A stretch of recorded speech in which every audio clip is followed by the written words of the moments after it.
Hello दोस्तों, देवरानी जेठानी का बंटवारा। यह कहानी है रमेश के परिवार की। रमेश के दो बेटे थे, सोहन और राहुल। सोहन की शादी पहले ही हो चुकी थी, लेकिन राहुल की शादी अभी बाकी थी।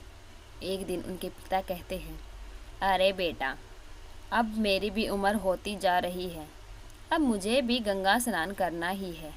अब तुम्हारी भी शादी कर देता हूँ। ऐसा अपना छोटे बेटे से कहता है। अगर तुम्हें कोई लड़की पसंद हो तो बता दे।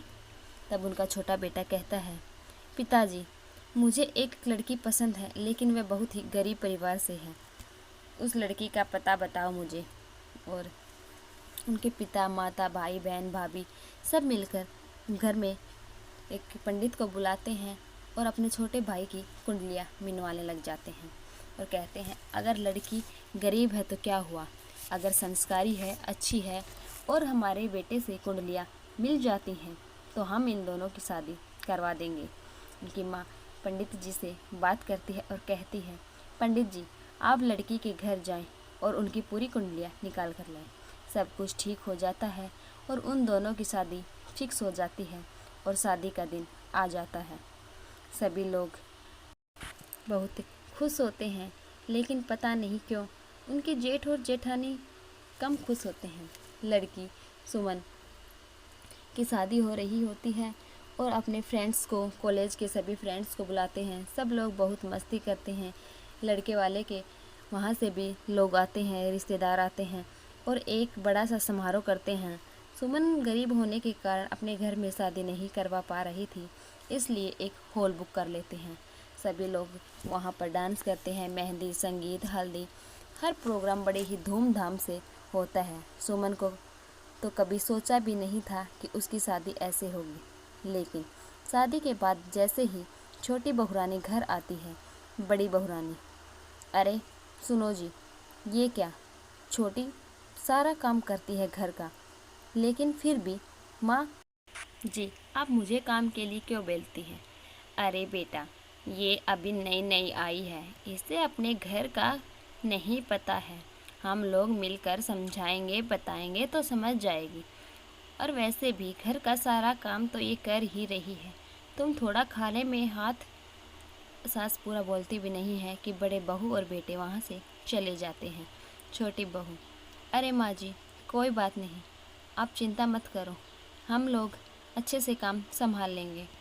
तभी उनकी देवरानी पढ़ी लिखी होती है, कहती है, दीदी, आप मुझसे इतना गुस्सा क्यों रहती हैं?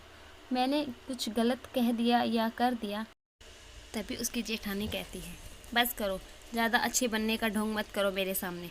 और वहाँ से चली जाती है और अपने पति से कहती है, सुनो जी, छोटी बहू बहुत ही चालाक है। वह माँ जी और पिताजी को बहला फुसलाकर सारी ज़मीन अपने नाम करा लेगी।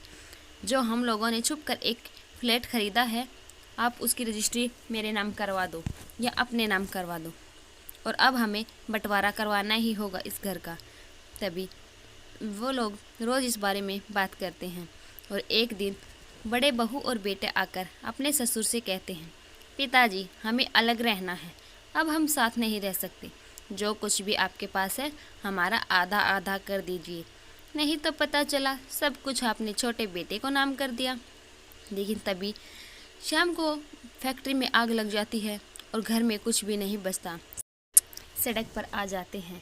तभी उनके बड़े वाले बहू और बेटा, अरे आप लोग रहो, झोपड़ी में रहो या सड़क पर, हम लोगों ने एक फ्लैट खरीद रखा है जो हमारे नाम है और अब हम उसी घर में रहेंगे। आप लोग अपना ठिकाना ढूंढ लीजिए। छोटी बहुरानी के साथ ये सब कहकर वो लोग वहाँ से उन सबको अकेला छोड़कर चले जाते हैं।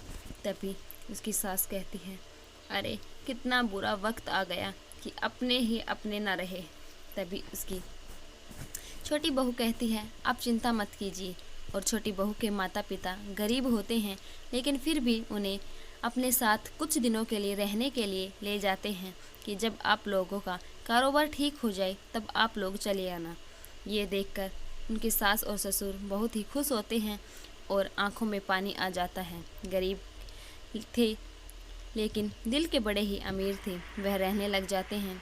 छोटा बहू और बेटा काम करने लग जाते हैं, नौकरी करने लगते हैं और धीरे धीरे अपना घर खरीद लेते हैं और अपने माता पिता और सास ससुर के साथ हंसी खुशी अपने घर में रहने लग जाते हैं।